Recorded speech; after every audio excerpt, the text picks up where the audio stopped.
Good morning, good evening, good afternoon, wherever you are, wherever you happen to be. Welcome to another edition of the Living World of Darkness.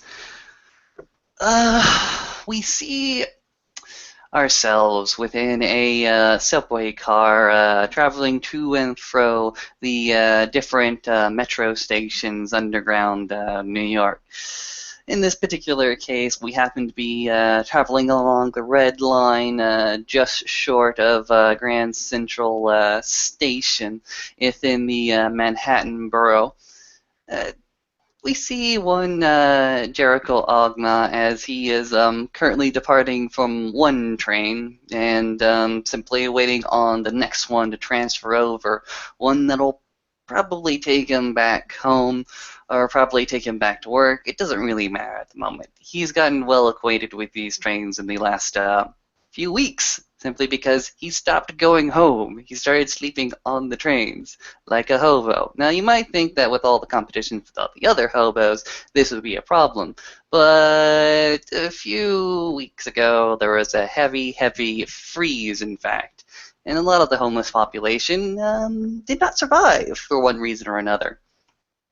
So we come upon the scene with Jericho Ogma sitting on a bench in the train station with a newspaper in front of his face, Bark Media News in front of his face, just waiting.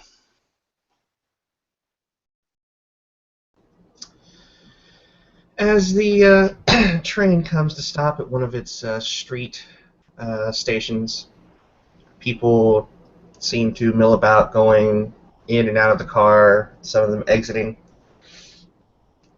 But as an individual walks onto the train, a handful of people, not all of them, but a handful of people, uh, with weaker constitutions, sort of get an unease and make their way out of the car as an individual steps foot in, wearing a heavy peacoat and a scarf with a messenger bag over her shoulder. Danica Chevalier places her hand upon the overhead rail as she is rifling through her phone, and it's when she's going to make a perception and primal urge check. Grace See if, typically by two, my good sir. all right, that's only one, two. I think I got Yep, with two nines you get it. it. And she'll sort of, her head will come away or upwards as she looks away from her phone and sniffs the air. And those primal senses, those heightened senses of a predator, of a creature that's half, or part wolf and part man and part spirit, all mingled into one body, key in on something that she recognizes. And she can't help but get a smile to creep up the right side of her face as she gets a smug look on her face, and makes her way to the middle of the car and sits down directly across from the source of the scent. Jericho, for his part, is a little bit engrossed in his newspaper. Doesn't realize that there's been any much change in commotion.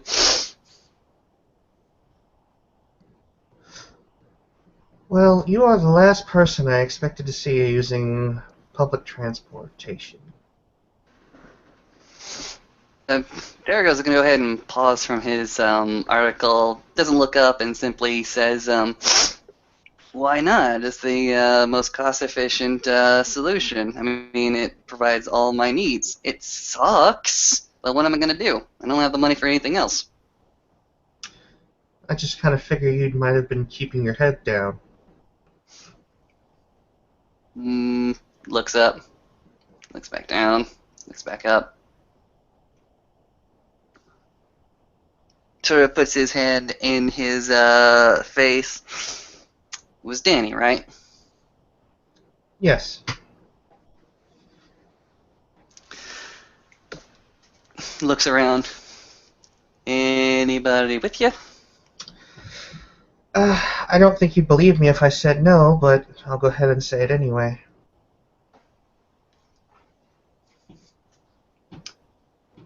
Jericho is going to go ahead and go into his pocket, takes out, don't know if you've ever seen it, but it looks like a keychain with a root talisman in it. He goes ahead and fiddles with it just a little bit. Do-do-do-do. He's going to go ahead and take his time for it as he's looking to you, making his own introductions. Looking through the gauntlet, is there anything there? Besides what I would Uh, normally see behind the gauntlet here. on a metro train, you're going to see, obviously, your pattern spiders and things of that nature, but there aren't any Garu laying in ambush, so no. Awesome. He goes ahead and puts the root talisman back into his pocket. So, we're not here to fight, are we? You're not going to bring me in, are you? Do I need to? No, I've already been brought in several times, actually, to talk with your people. Uh, no. I was actually on my way back from downtown, heading back towards Midtown. Mm,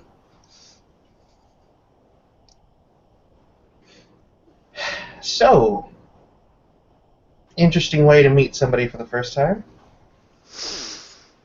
yeah, yeah, fairly interesting. Um, yeah, that night I'm willing to write off as a botch. The people around you, I think they're called. Let's just say there's a group of you that really, really have an axe to grind with me, just because I associate with Alicia. Well, Alicia hasn't made the smartest calls in her past, or at least what she chooses to divulge and what she should keep secret, if you ask me.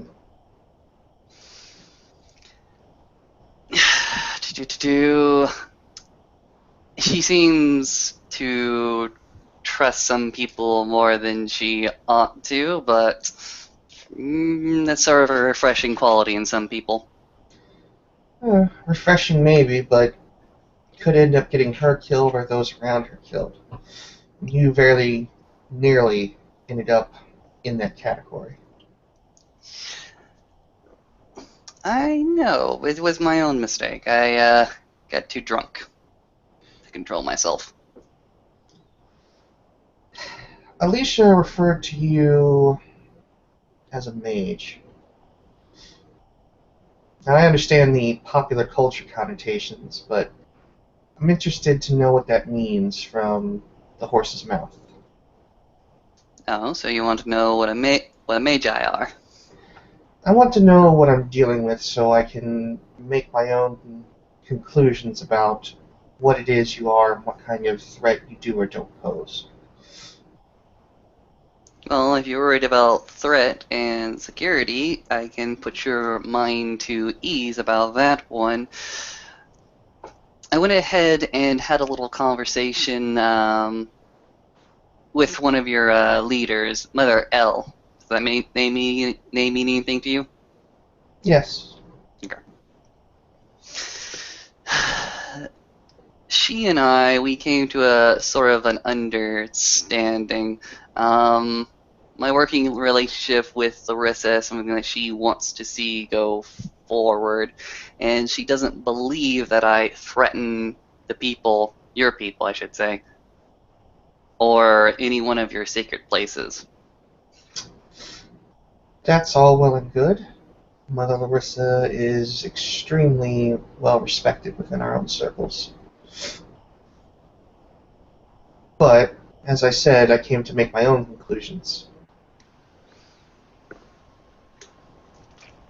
So you want to see what I'm capable of? Not necessarily, though if you feel that's the best way to demonstrate, then by all means, but I'm very willing to sit back and simply hear what you have to say. Look, if you want to know, like I said earlier in that first meeting, I'm a spirit talker, but I'm also a healer. I can heal many, many things. Do you remember the attacks on Halloween? I wasn't here for those particular incidents, but I remember hearing about them. Yeah, yeah. I was one of the people that volunteered my time looking after the victims after that particular attack, trying to heal what I could, recover what I could. It was not a nice sight. We had pretty much tents set up, triage tents. I would walk in, I would see lots of people with machete uh, machete cuts just everywhere, blood everywhere. Um, Not a lot you could do for a lot of people in that particular situation, but like I said, I did triage. I helped who I could. That makes me a healer. Fair enough. Aaron mentioned something with me earlier today. I don't know if you know Aaron or not. I know the man. He mentioned something about a tradition.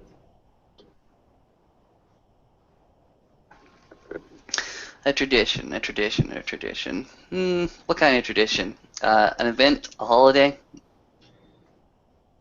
Seems to be expressly geared towards your particular people.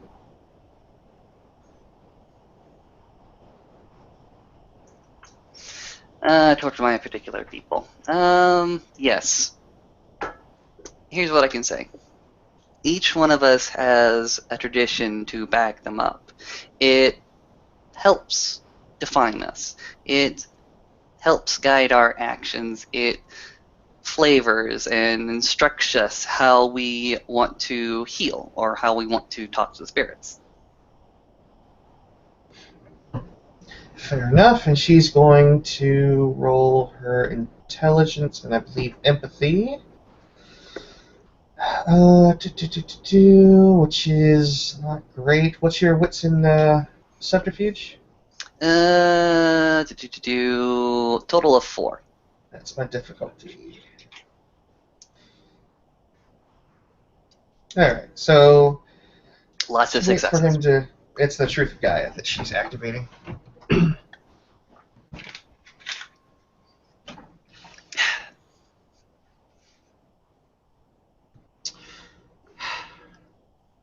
So they define what you are and how you heal and how you talk to spirits. Let me ask you this. How were you taught the things that you do? Depends on what exactly I was being taught to do at the time, but usually anywhere from Danny hit this, Danny track that, Danny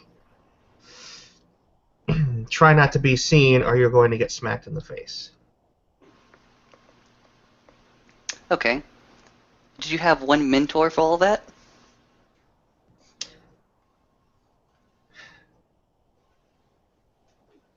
She sits back and looks at him. That is asking a bit too much. I'm only asking if anybody instructed you or taught you your particular skill set, my good man. Some of what I learned was from others. Some of it was self-taught.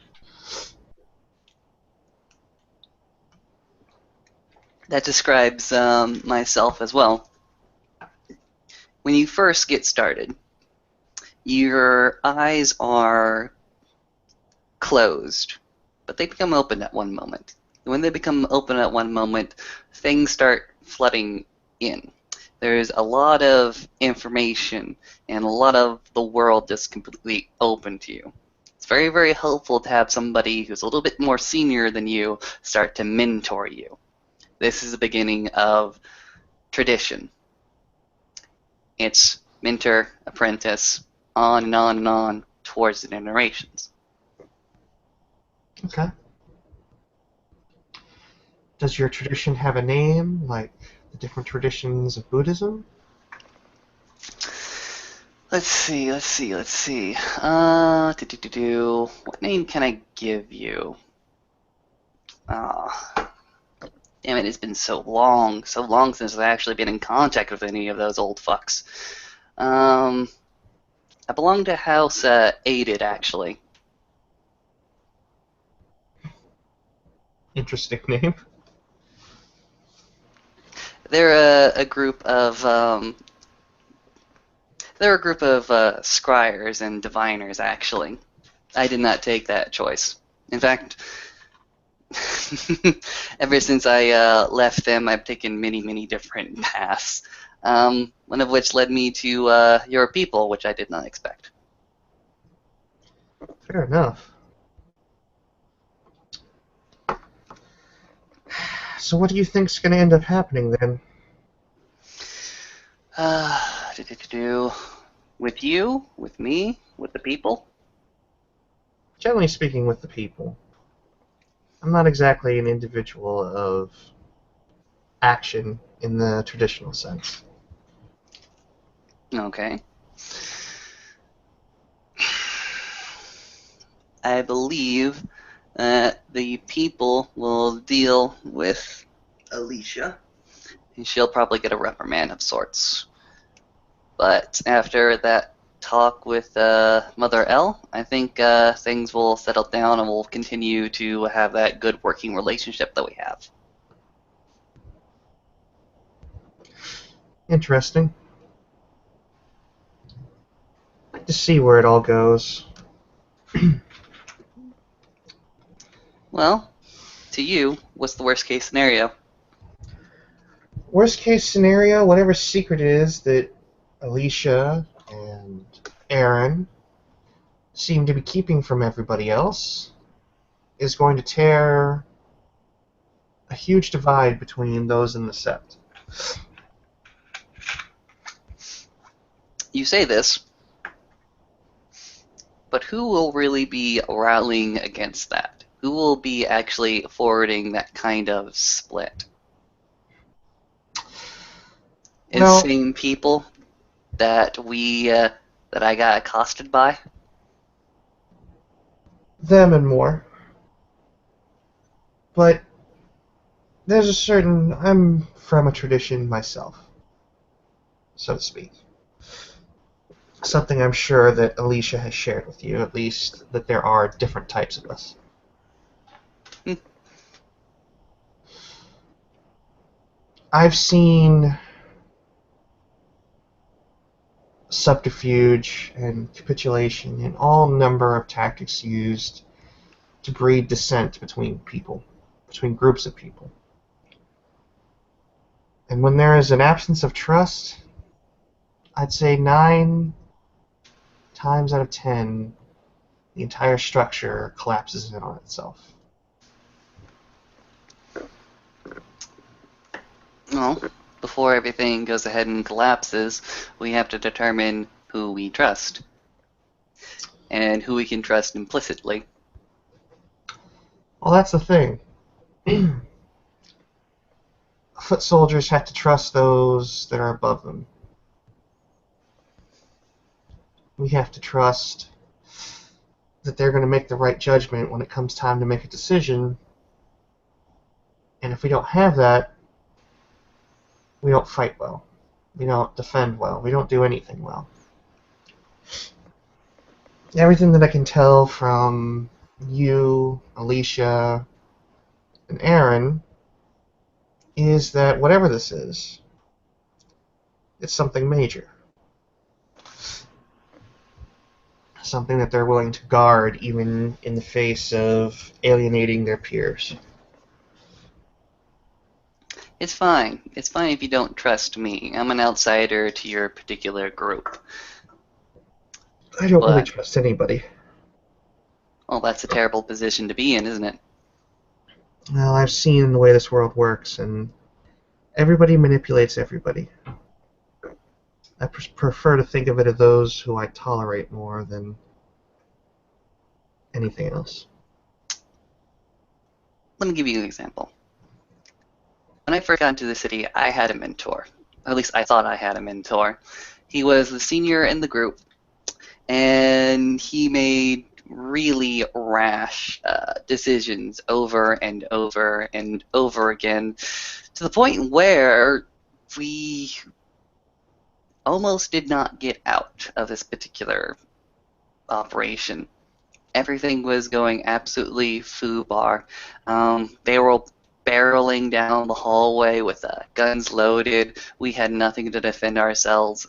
And even then, I know exactly what you're talking about when you don't trust your superiors. He, for his part, was so obsessed with getting this particular briefcase that we had not been briefed on like at all.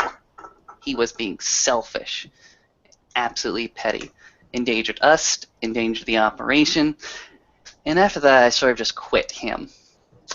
So, I know that. I know that feeling that you're going through.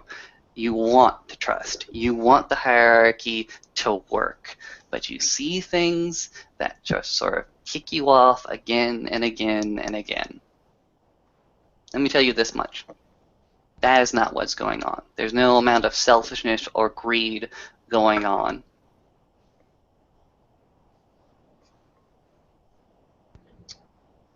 Maybe.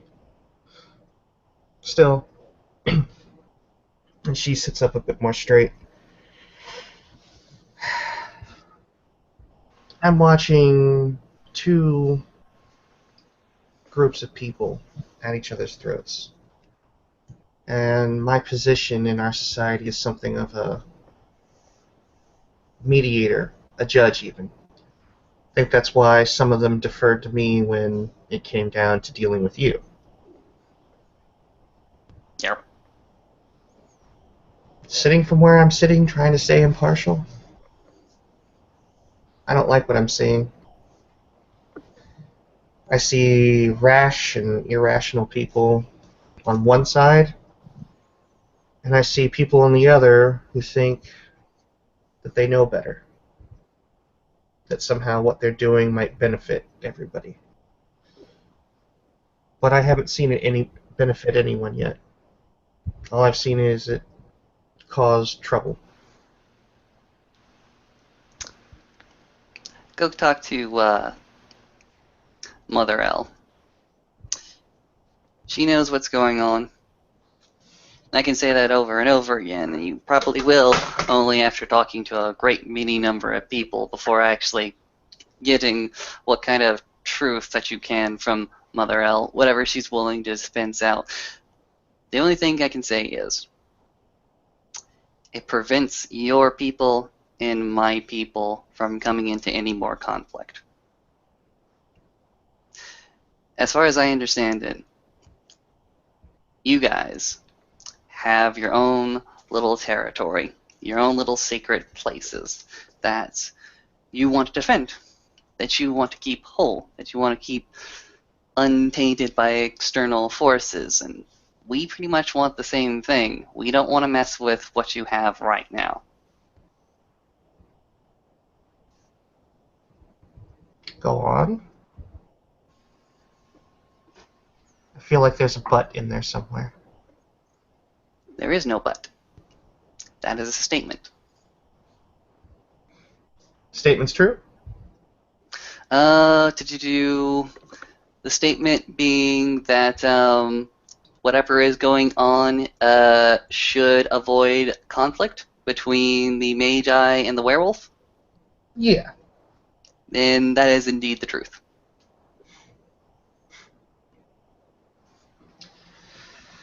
Danny sits back for a moment and contemplates over it. Well, I think you believe what you're saying.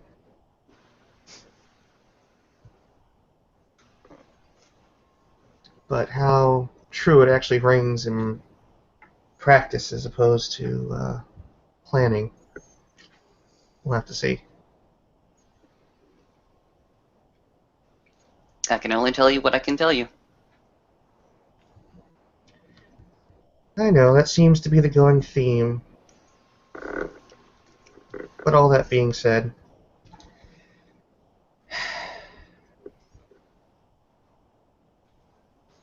and he sort of crosses one leg up over the other and crosses her arms. Let's say all this works out, wherever you have going on. What then? What then? Well, I don't think Very- anybody in the Painted Men are going to be particularly thrilled about having you around in any capacity. I don't plan to be around very much. I don't plan to be very, very involved with the people. If I get pulled in that direction, so be it. You realize they may kill you anyway. They might. They can try. Who are these painted men then that seem so determined? You've met them. I know, but who are they? Young bloods like me, perhaps, that are a little bit more caught in old ways and not very progressive. Not that I claim to consider myself a progressive in any way, shape, or form. I honestly think that comporting with, well, whatever it is that you are is a bad idea. Not necessarily that you have bad motivations, but because we don't know your spheres of influence, we don't know what can tip you over the edge. You're an unknown to us. That in itself makes you dangerous.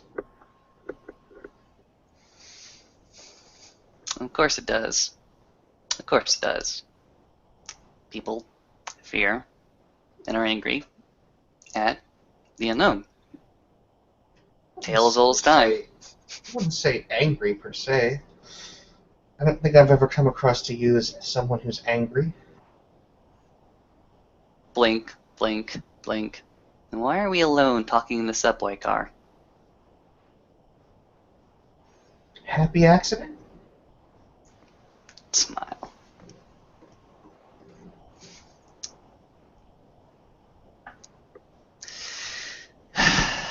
There's just a certain bit of security we have within our own people. We have ways of knowing what's going on, as I'm sure you do with your own. Oh, I understand that. We are concerned with the same things that you are concerned with. Security, secrecy, exact same thing. We may not call it the same thing, but we both understand. But back to the point of those that wish to see you not drawing breath anymore. Mm-hmm. Yeah, pretty much. They're young and brash, and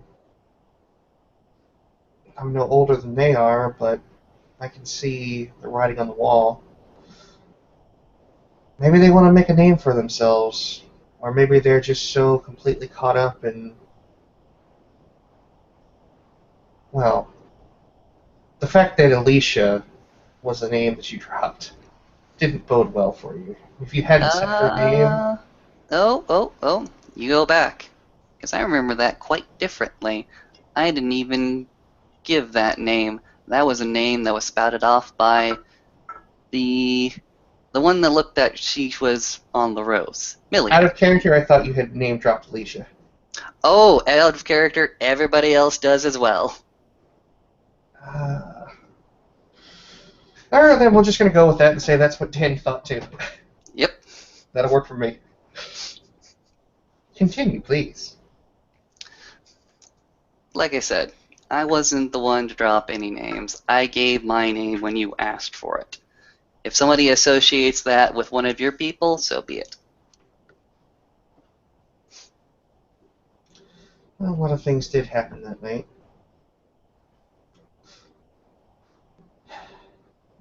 You know what I do find funny? What? You didn't even say those things. And somehow we all keyed in on you.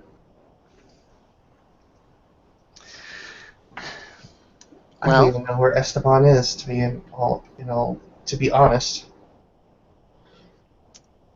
I do not know who that man is. When he went ahead and said those words, I had a very, very powerful reaction simply because I realized that I was with a group of people who didn't know me. That's a very, very bad feeling to have. To know that you're around the people who are stronger than you, faster than you, who have complete control of the situation. You just realize that you've sat down with them. I could have covered that up a lot easier, but mistakes happen. I was drunk. Might need to work on your drunk poker face. Yeah, definitely need to work on my drunk poker face.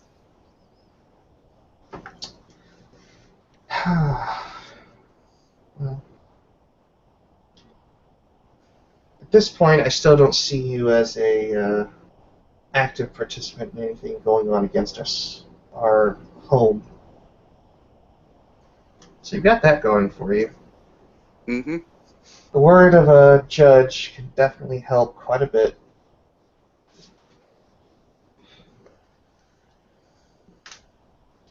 But I do think you understand what will happen to you if that should ever change. I understand that, and I don't plan to overstay my welcome if that's what you're worried about. Not necessarily. I just see if you happen to step out of line in almost any way as far as our people are concerned, I don't think they'll need much of an excuse to deal with you as they see fit. I would expect nothing less, which is why I am fearful. Don't worry. Don't worry, Danny. I am afraid. Even though I'm not showing it right now, I am afraid.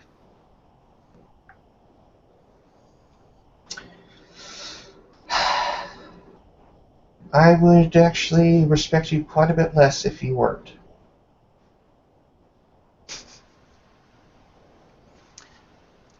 You have any other questions that need to be answered to put your concerns to rest? Or anything else you think you can poke and prod me about? Well, first off, she leans forward, kind of resting her arms on her knees. If I were poking and prodding, we wouldn't be doing this out in public. It would be somewhere dark, with very low light, and with a set of pliers. Yeah, your little murder club that I got escorted to. No, no. I do it on my own time. I don't need a bunch of hotheads getting in the way of what I do.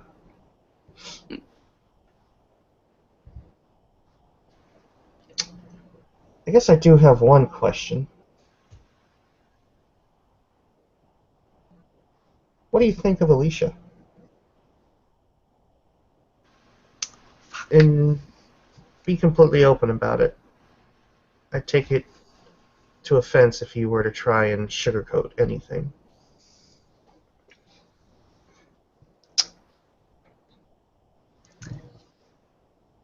She she is a young lady who has just blossomed into this new world. She is a young lady who is unsure of herself, and she is a young lady who is overabundant in the kind of charity that this world really, really needs. And to some people like me, that strikes me on a very, very core level.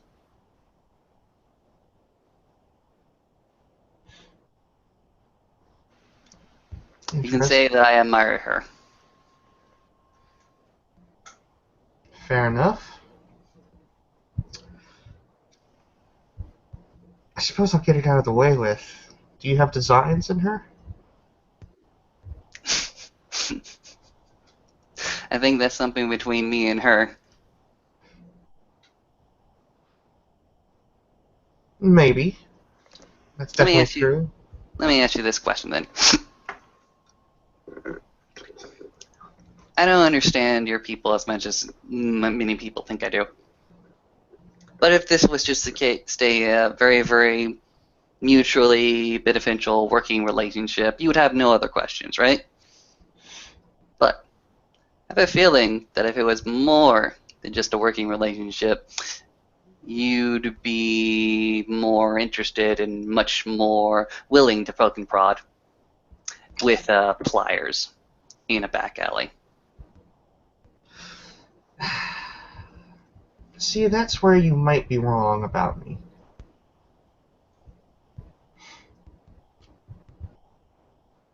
Generally speaking, as long as they're drawing breath and they're not, well, tainted in a way that we consider tainted, I don't care who she decides to bring into her bed or who she doesn't.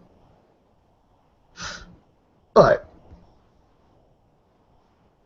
color me curious with all the buzz going around this. It would make things seem to make a little bit more sense why two of you are going out of your ways to defend one another.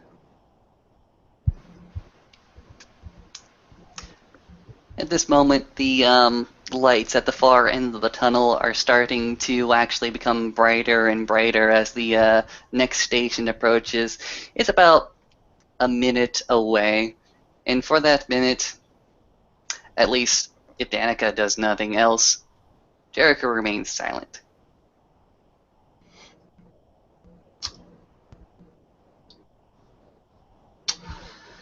Um,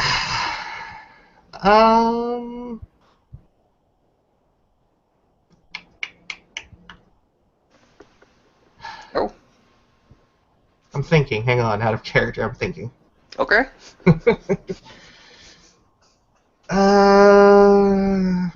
This might help. I gotta see the exact wording of it. Maybe it helps. Maybe it doesn't.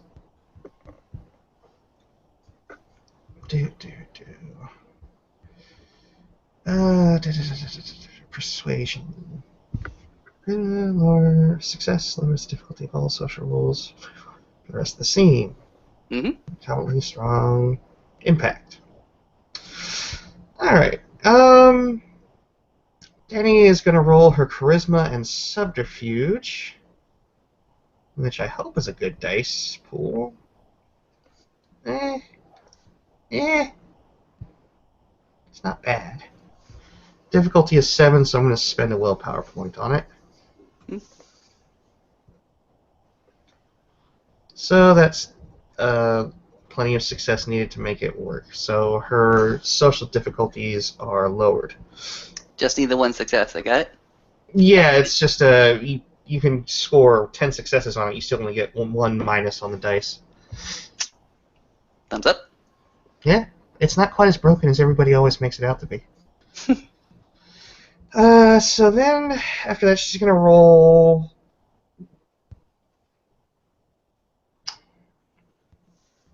She's going to roll her charisma and expression.